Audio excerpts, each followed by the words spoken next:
एक जंगल में एक कौवा और एक हिरन रहते थे।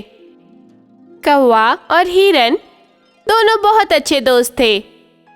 दोनों एक दूसरे का ख्याल रखते थे। वो अपना सुख दुख एक दूसरे के साथ बांटते और हमेशा साथ में ही रहते थे। उन्हें अगर कहीं जाना भी होता था तो दोनों साथ में ही जाते थे। कुछ खाना भी होता था तो भी दोनों साथ में ही खाते। और रात के समय पेड़ के ऊपर कौवा सो जाता था और पेड़ के नीचे हिरन। यही थी उन दोनों की जिंदगी। वक्त बहुत अच्छा चल रहा था और दोनों जंगल में बड़े आराम से रह रहे थे। एक दिन की बात है, कौवा कहीं बाहर गया था। तभी हिरन के पास एक गीदड़ आया। गीदड़ ने हिरन से बोला, मैं बहुत अकेला हूँ, मेरा कोई भी दोस्त नहीं है, मेरा अकेले बिल्कुल मन नहीं लगता। क्या तुम मेरे दोस्त बनोगे? हाँ हाँ, क्यों नहीं। हमें दोस्त बनने में क्या बुराई है। हमें एक दूसरे के काम तो आना ही चाहिए। अगर कोई अकेला हो तो उसका अकेलापन तो दूर करना ही चाहिए। मैं तुम्हारा दोस्त जरूर बनूंगा।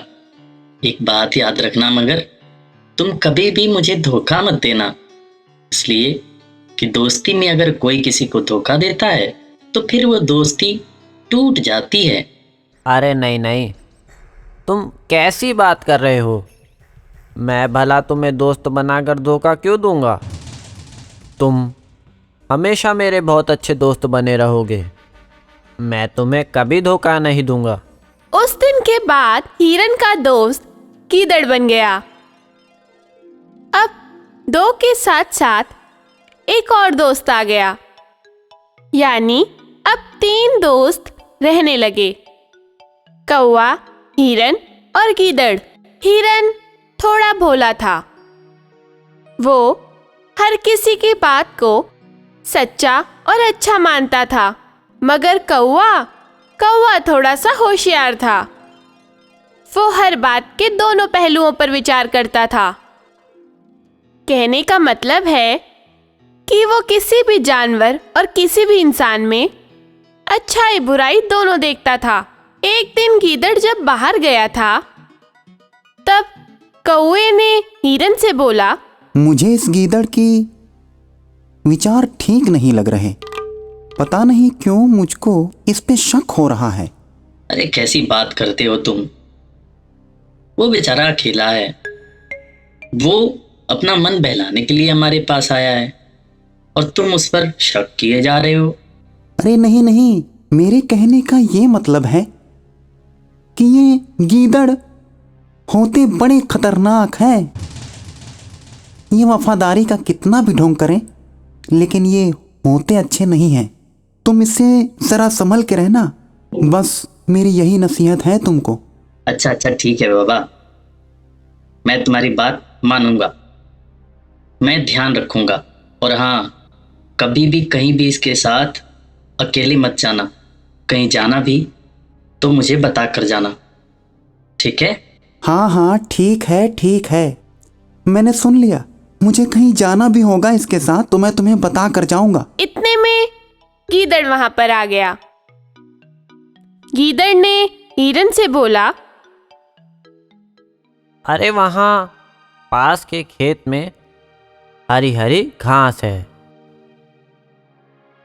तुम चलो और वहाँ की घास खा लो। तुम्हें बहुत अच्छा लगेगा वहाँ की घास खाकर।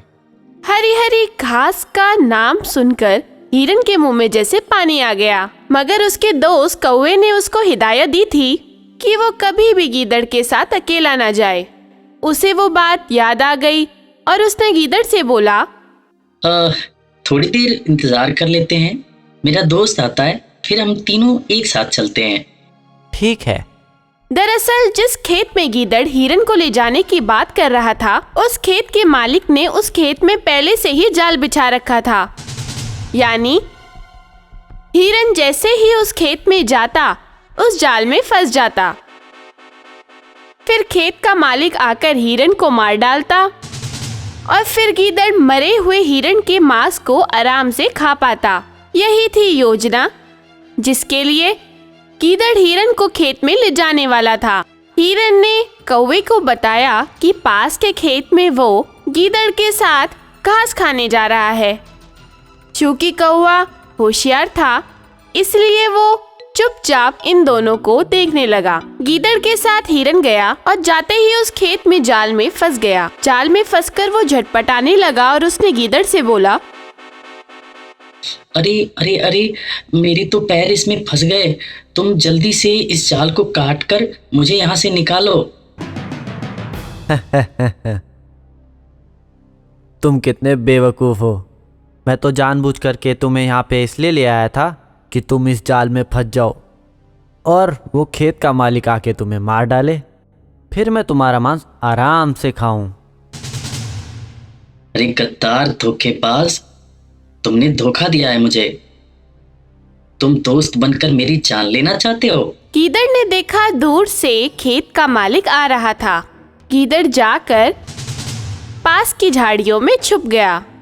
इतने में कौवा उड़ता हुआ हिरण के पास आया और उसने हिरण से कहा, देखा, मैंने तुमसे कहा था ना कि इस गीदड़ की बात का भरोसा मत करो, लेकिन तुमने मेरी बात नहीं मानी। अब मेरी बात जल्दी से सुनो। खेत का मालिक जैसे ही तुम्हारे पास आएगा, उसके आने से पहले ही तुम जमीन पर लेट जाओ और अपनी सांसें रोक लेना। जब वो तुम्हें सांस न चलते हुए देखेगा तो तुम्हें मरा हुआ समझेगा और तुम्हें इस जाल से निकाल देगा। और जैसे ही वो तुम्हें इस जाल से निकाले, तुम उठ के भाग लेना। मेरी ये बात ध्यान से सुनो, और अब मैं जाता हूँ। इतना कहकर कौवा उड़ गया। कौवा उड़ा और हिरण सांस रोक के लेट गया। खेत का मालिक आया और उसने हिरण को मरा हुआ समझकर उसके दोनों आगे वाले पैरों और दोनों पीछे वाले पैरों को जाल से निकालकर एक जगह पर रख दिया। हिरण ने मौका देखकर फटाक से दौड़ लगाई और वहां से दूर भागने लगा। खेत के मालिक को गुस्सा आया और उसने एक डंडा जोर से हिरण की तरफ फेंका, लेकिन तब तक हिरण दूर चला गया था और वो डंडा झाड़ियों में छुपे गद्दार दोस्त गीदड़ की टांग पर जाकर लगा, जिससे गीदड़ की टांग टूट गई। अब वो गीदड़ लंगड़ा हो गया, मगर अपने दोस्त कौवे की मदद से वो हिरण सकुशल वापस जंगल में चला गया। बच्चों, हमें कभी भी दोस्ती में धोखेबाजी नहीं करनी चाहिए, क्योंकि हम जैसा करते हैं वैसा ही हमारे साथ भी होता है। इसलिए हमें अनजाने में भी भूल कर भी किसी के साथ धोखेबाजी बिल्कुल नहीं करनी चाहिए, और खास करके दोस्तों के साथ ना रे बाबा ना, कभी नहीं।